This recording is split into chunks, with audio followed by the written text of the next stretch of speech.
boas noites. Eu teño a responsabilidade de pechar esta gala despois da calidade dos proxectos presentados. Entón, o único que quero facer é dar a noraboa aos premiados, sobre todo aos que levades a estatuilla máis grande, pero dar tamén a noraboa a todo o sector TIC galego. A noraboa pola calidade e pola cantidade de proxectos que se presentaron este ano aos premios.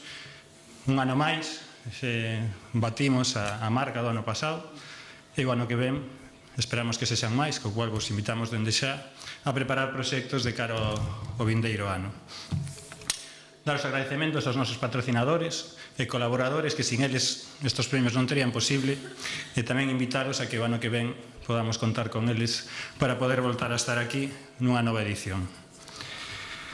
Só me queda, por tanto, aproveitar esta ocasión que nos brinda este acto para entrar a todos os axentes, en especial as administracións públicas, das que hoxe contamos con unha gran representación nesta sala, a que conten decididamente co sector TIC galego a hora de planificar e xestionar as súas futuras políticas sectoriais. Como dicía a nosa presidenta, Beatriz, a nosa é unha estrutura empresarial atomizada, de pequenas e medianas empresas. Sin embargo, a industria TIC galega está disposta a colaborar e a crecer para poder competir e afrontar novos proxectos e proxectos de gran envergadura que permitan crear riqueza aquí, en Galicia. O sector TIC galego é un sector TIC xoven, é un sector TIC en crecemento, é un sector TIC que precisa contar co apoio da administración para converterse nun referente nacional e internacional. Ao igual que outros sectores do tecido productivo galego que no seu día contaron co apoio decidido da administración e que agora son referentes internacionais, esperamos contar con ese apoio para que o sector TIC galego tamén logre esa posición de privilexio no mercado.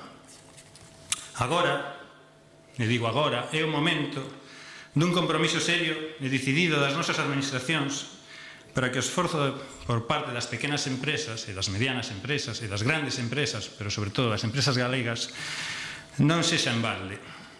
Precisamos competir en pé de igualdade coas grandes empresas de fora, que como principal ventaxe competitiva ofrecen a súa conta de resultados económica e a súa carteira de clientes. Pedimos o apoio e o fomento das redes colaborativas entre empresas, que as administracións debuxen un escenario onde o sector TIC galego poida competir e medrar, un escenario e unhas condicións que permitan consolidar postos de traballo e riqueza en Galicia. Para isto é fundamental que os axentes públicos, os que en maior medida arrastran a actividade económica deste país, tanto no sector TIC como en outros sectores, teñan en conta a realidade da estrutura empresarial galega e abran as portas e permitan entrar o sector TIC galego nos grandes proxectos TIC que se aveciñan e nos grandes proxectos que vai a desenvolver Galicia no eido das novas tecnoloxías no futuro. Estes proxectos serán o aval das empresas galegas nos seus plans de internacionalización. O 1 de xaneiro de 2010 venzo o horizonte temporal marcado pola lei para que todas as administracións públicas garantan o acceso electrónico dos cidadáns aos servicios públicos, é dicir, ter implantada a administración electrónica. É o momento de apostar en serio por uns mellores e máis eficaces servicios administrativos. É o momento de investir e non de paralizar a grande oportunidade de mellora que se presenta tanto aos concellos como ao resto das institucións públicas. E, sobre todo, é o momento de apostar polo sector TIC galego, preparado para asumir o reto da administración electrónica en Galicia. Precisamos o respaldo e o aval das institucións públicas de promoción económica para posicionarnos en mercados emerxentes, como poden ser a India e o Brasil, un gran mercado este último para o sector TIC en o que contamos coa gran vantaxe da proximidade idiomática. A industria TIC galega pode liderar proxectos nestes mercados emerxentes se desenvolvemos as posibilidades que ofrecen as estruturas de cooperación e internacionalización.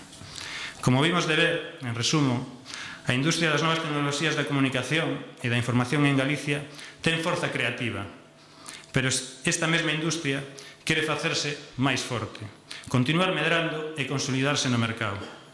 Pedimos o respaldo das institucións e ofrecemos pola nosa parte toda a colaboración necesaria.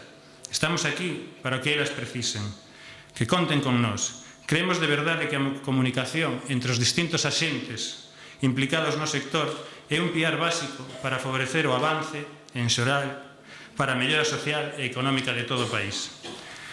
E facemos estas peticións porque, como hoxe quedou demostrado nesta gala, somos vós, sabemos traballar e non hai maior servicio que o que se pode prestar dende a proximidade e donde o coñecemento da realidade galega.